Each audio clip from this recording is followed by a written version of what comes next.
Hello everyone, क्या आप इन सभी शब्दों का, इन सभी फ्रेजेस का इंग्लिश मीनिंग जानते हैं? अगर नहीं तो इस वीडियो को पूरा देखिए। इस वीडियो में जितने भी वर्ड्स हैं, अलग अलग प्रकार के, अलग अलग तरीके से इन सभी का विद एग्जांपल्स इन इंग्लिश सीखेंगे कि प्रयोग कैसे किया जाता है, जो स्पोकन इंग्लिश में काफी ज्यादा प्रयोग किया जाता है।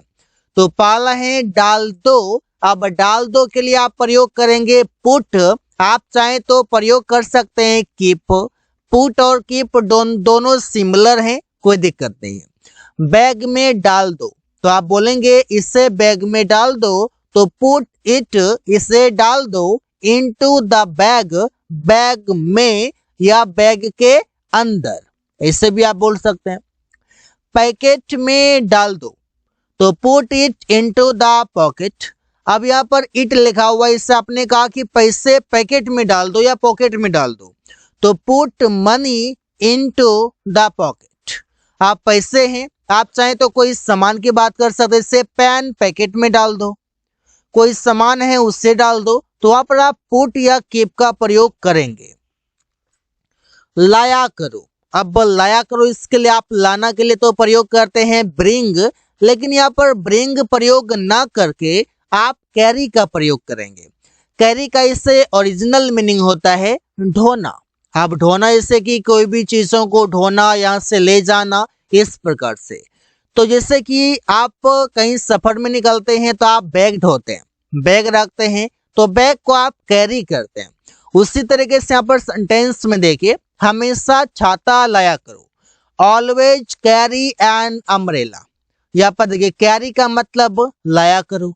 अब जरूरी नहीं कि मुझे यही लिखना पड़े कि हमेशा छाता ढोया करो, तो लाया करो ये भी बोल सकते हैं।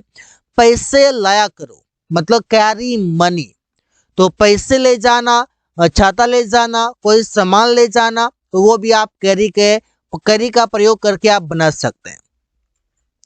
अब उधार ले लूंगा, मैं ले लूंगा, आई विल बोरो, तो मतलब उधार लेने के लिए आप बोरो का प्रयोग करते हैं। इससे मैं कार उधार ले लूंगा, आई विल बोरो अ कार। मैं कोई सामान उधार ले लूंगा, उसके लिए आप बोल सकते हैं I will borrow this and that. तो इससे आप प्रयोग करके सेंटेंसेस बनाइए और ऑन द स्पॉट आप अंग्रेजी बोलना स्टार्ट करिए। खुले नहीं है, जैसे आपके पास बड़ा नोट होता है तो आप जाते हैं दुकान में चेंज कराने के लिए, मतलब आपके पास आपको खुला चाहिए, आपको चेंज चाहिए, तो वहां पर चेंज। ऐसे चेंज एक वर्ब है जो कि बदलना का मीनिंग देता है। चेंज मतलब बदलना, और आप बदलते तो हैं। जैसे कि आपके पास 500 का नोट है, तो आप चाहते हैं कि मुझे 100 का मिल जाए, तो 500 को चेंज करके आपने 100 का ले लिया, तो इससे भी इसका मीनिंग है चेंज। पैसे खुले नहीं है, आई डोंट हैव चेंज, मेरे पास खुले नहीं है। लेकिन यहाँ पर जो ये चेंज है वर्ड, ये वर्ब नहीं है, इससे भी याद रखिए। आई डोंट हैव चेंज, मेरे पास खुले नहीं है। इससे आपको किसी ने कहा कि मुझे 100 रुपये दो, तो आपने कहा आई डोंट हैव चेंज, मेरे पास खुले नहीं है। खत्म हो गया। अब खत्म हो गया के लिए आप प्रयोग करते हैं रन आउट। रन आउट एक फ्रेज है, इससे कि पैसे खत्म हो गए। मनी रन आउट, ये रन जो है ये वर्ब है, तो ये इसके वर्ब फॉर्म्स देखना पड़ेगा कि रन का V1 run, V2 run, V3 run, V4 running और V5 रन्स। पानी खत्म हो गया, जैसे कि पानी टंकी में था, पानी खत्म हो गया। वाटर रन आउट, तो यहाँ पर रन आउट है क्योंकि ये रन V2 है, सेंटेंस पास्ट इंडेफिनिट में है। बाद में दूंगा, बाद में दूंगा मतलब पे लेटर, इससे मैं बिजली बिल बाद में दूंगा, I will pay electric bill later. Ravi ने किराया बाद में दिया, तो रवि पेड रेंट लेटर, तो इससे आप बोल सकते हैं। तो ये पे जो है ये वर्ब है, टेंस के अनुसार यहाँ पर पेड V2 में आ गया है, और ये पे V1 में है टेंस के अकॉर्डिंग। तो बाद में दूंगा, बाद में भुगतान करूंगा, इससे भी आप बोल सकते हैं। हिसाब चुकाओ, हिसाब चुकाओ, वहां पर भी आप पे का प्रयोग करते हैं, और पहले का है पैसे तो आप बोल सकते हैं पे ड्यूज। इससे अपना हिसाब चुकाओ। तो पे योर ड्यूज, ड्यूज मतलब कि पहले से पैसा बकाया है उसे चुकाओ। वापस कर लो, वापस कर लो मतलब कि बैक कर लो, जिससे कि पैसे वापस करो। टेक मनी बैक, किताब वापस करो। टेक अ बुक बैक, अब यहाँ पर करो लिखा हुआ है तो यहाँ पर प्रयोग हुआ है टेक। आप चाहे तो बोल सकते हैं कि पैसे वापस करो, पैसे वापस दो, इससे भी आप टेक का ही प्रयोग करेंगे। वो कितने का, जैसे कि वन कॉस्ट, एग्जाम्पल देखिए, वो वाला कितने का है। What does that one cost, तो वो वाला जो हिंदी में वर्ड है वो वाला, इसका अंग्रेजी होता है दैट वन। तो वो वाला कितने का है, तो what does that one cost. किताब कितने का है, व्हाट डज बुक कॉस्ट। तो यहाँ पर बुक सेंटेंस में सब्जेक्ट हो गया, यहाँ पर दैट वन सेंटेंस में सब्जेक्ट हो गया। इससे आप प्रयोग कर सकते हैं वो वाला कितने का है। कोई चीज खरीदना चाहते हैं दुकान में, मॉल में, कहीं भी, तो आप बोलेंगे वो वाला कितने का है। तो अंग्रेजी में आप बोल सकते हैं what does that one cost. किताब कितने का है, व्हाट डज बुक कॉस्ट। तो इससे आप प्रयोग करेंगे। आधा किलो, खरीदते हैं कोई चीज आप आधा किलो, तो उससे अंग्रेजी में कैसे बोलेंगे, इससे आधा किलो आलू देना।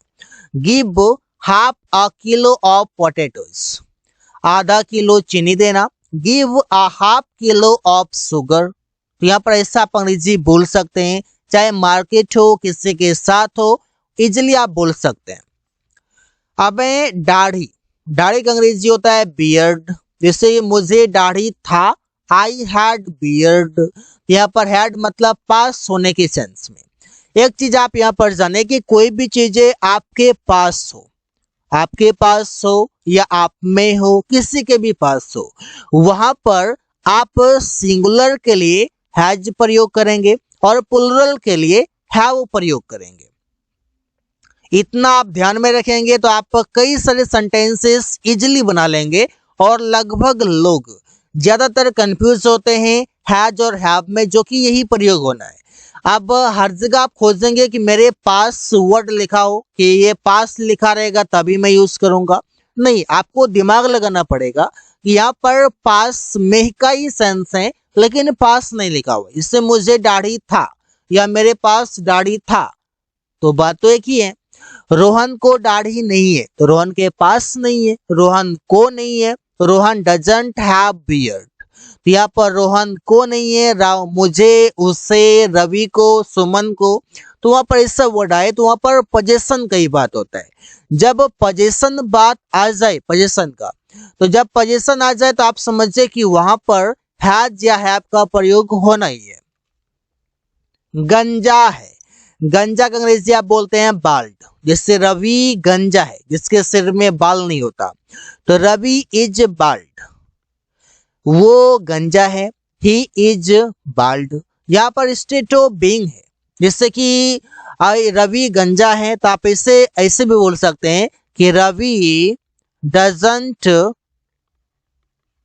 हैव हेयर, ऐसे भी आप बोल सकते हैं, कोई दिक्कत नहीं है। मुछ, मुछ का अंग्रेजी वर्ड होता है मुस्टैच, जैसे कि उसे मुछे नहीं है, तो ही डजंट हैव मुस्टैच, ऐसे भी आप बोल सकते हैं। या ऐसे भी आप बोल सकते हैं he has moustache less, moustache less भी आप बोल सकते हैं, कोई दिक्कत नहीं है। जलाओ, जलाओ का अंग्रेजी मतलब है लाइट ऑन, जैसे मोमबत्ती जलाओ तो light on the candle. Gas जलाओ, लाइट ऑन द गैस, तो लाइट ऑन का मतलब है जलाओ।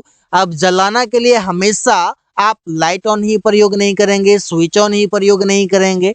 कई सारे अलग अलग शब्द हैं जो इस वीडियो में, कई सारे शब्दों को, डिफरेंट मीनिंग को इस वीडियो में सीखेंगे। इसे लंगड़ाकर चलना, लंगड़ाकर चलना का अंग्रेजी वर्ड होता है लिम्प, जिससे वो लंगड़ाकर चलता है, ही लिम्प्स, वे लोग लंगड़ा के चलते हैं, दे लिम्प। रवि लंगड़ा कर चलता है तो रवि लिम्प्स। तो यहाँ पर ये लिम्प वर्ब है जिसमें कि एस भी लग जाएगा, सिंगुलर बनाने के लिए। तुतलाना, तुतलाना मतलब स्टेमर, वो तुतला कर बोलता है, ही स्टेमर्स। अब देखिए तुतलाना, तुतलाता कौन है? बच्चा। जब छोटा बच्चा होता है वो कुछ बोलता है तो तुतला के बोलता है, तो तुतलाना का अंग्रेजी मीनिंग होता है स्टेमर, ही स्टेमर्स, वो तुतला कर बोलता है। हकलाना मतलब स्टटर्स, जिसे श्याम हकलाता है, श्याम स्टटर्स, जो कि रुक रुक कर बोलता है, जो रुक रुक कर बोलता है उससे कहते हैं हकलाना। जलना, जलना का अंग्रेजी मतलब है बर्न, जैसे आग जल रहा है, फायर इज बर्निंग, ये बर्न वर्ब है।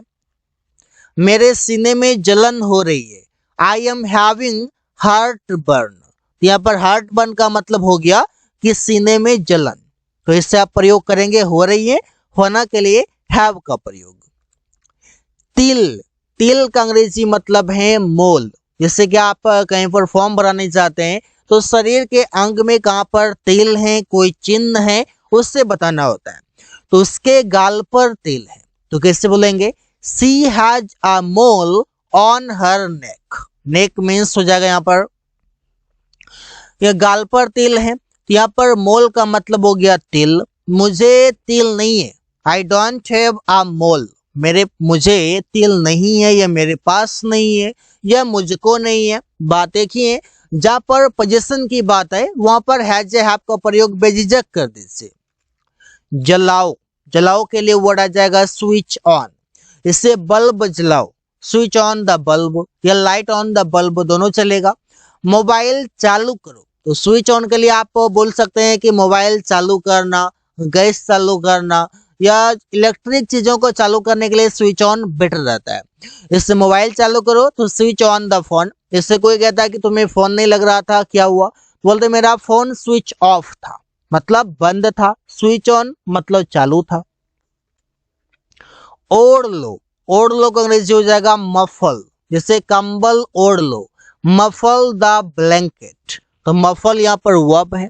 मैंने रजाई ओढ़ लिया, आई मफल्ड क्विल्ट। हटा दो, हटा दो मतलब क्या? पुल ऑफ। आप चाहें तो यहाँ पर रिमूव का भी प्रयोग कर सकते हैं, लेकिन रिमूव बेसिक वर्ड है, तो आप यहाँ पर फ्रेजल वर्ब का प्रयोग करिए, फ्रेज का प्रयोग करिए, पुल ऑफ। जैसे किताब हटा दो, पुल ऑफ द बुक, वहां से सामान हटा दो, pull off the goods from there, from there मतलब वहां से, गुड्स मतलब सामान, पुल ऑफ मतलब हटाना। लपेट लो, लपेट लो मतलब रेप कर लो, रजाई से बच्चे को लपेट दो, तो rape the child with a quilt, यहाँ पर क्विल्ट मतलब रजाई हो जाएगा, ब्लैंकेट मीन्स कंबल हो जाएगा। जलना, जलना मतलब जेलस, यहाँ पर ओरिजिनल में जलना नहीं होता है, मतलब जलनशील वाली बात होती है वहां पर, जैसे तुम क्यों जल रहे हो, why are you feeling jealous, why are you feeling jealous, वो अगर अच्छा कर रहा है तो तुम क्यों जल रहे हो, वो मुझे देखकर जलता है, he feels jealous seeing me, seeing मी का मतलब हो जाएगा मुझे देखकर। आप चाहें तो इस बीच में आप बाय का भी प्रयोग कर सकते हैं कि he feels jealous by seeing मी। बिछा दो, बिछा दो मतलब स्प्रेड कर दो, फैला दो, बिछा दो, बात देखिए।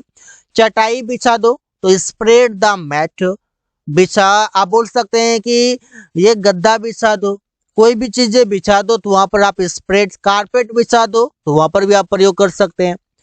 टांग दो, टांग दो मतलब हैंग अप, जैसे कमीज टांग दो, कील में कमीज टांग दो या हैंगर में कमीज टांग दो, तो हैंग अप द शर्ट, कपड़े वहां टांग दो, hang up the clothes there. यहाँ पर इससे प्रयोग करके आप सेंटेंसेस कई सारे बना सकते हैं, क्योंकि आपको ये पता चल गया कि हैंग अप का प्रयोग कब करना है। अब ढक दो, ढक दो का मतलब क्या? कवर कर दो, जैसे कंबल ढक दो या बच्चे को कंबल ढक दो तो कवर द ब्लैंकेट, कपड़े ढक दो तो कवर द क्लोथ्स, सामान ढक दो तो आप बोल सकते हैं कवर द गुड्स, तो इससे आप प्रयोग करेंगे। जलना, अब जलना का मतलब है इन से, अब यहाँ पर देखिए सारा पानी जल गया, तो किससे बोलेंगे? तो जलना के लिए इससे तो कई सारे वर्ड हैं, तो आप कैसे प्रयोग करेंगे? कि सारा पानी जल गया, तो ऑल वाटर इंसिनरेटेड। इंसिनरेटेड ये वर्ब है जो कि जल गया, तो पास्ट में V2 हो गया। एक तरफ रखना मतलब पुट असाइड, मैंने सामान एक तरफ रख दिया। I put the goods aside, ये पुट असाइड एक फ्रेज है जो कि एक तरफ रखना का मीनिंग दे रहा है। इसे एक तरफ रख दो, पुट इट असाइड। झाड़ दो, झाड़ दो मतलब ब्रश अवे, जैसे कि भींगा हुआ कपड़ा झाड़ के सूखने देते हैं, तो अब बोल सकते हैं अलग अलग तरीके से कि बेडशीट झाड़ दो, जो गंदा है वो निकल जाएगा, बाहर हो जाएगा, या कुछ गिर गए हैं तो वो हट जाएगा। तो ब्रश अवे द बेडशीट, मैंने कपड़े झाड़ दिया। आई ब्रश्ड अवे द क्लॉथ्स। पलट दो, पलट दो मतलब टर्न बैक, जैसे इसे पलट दो तो टर्न इट बैक। बाल्टी पलट दो तो टर्न द बकेट बैक, तो इससे आप प्रयोग करेंगे, बकेट मीन्स बाल्टी। So guys, thanks for watching, that's all for today.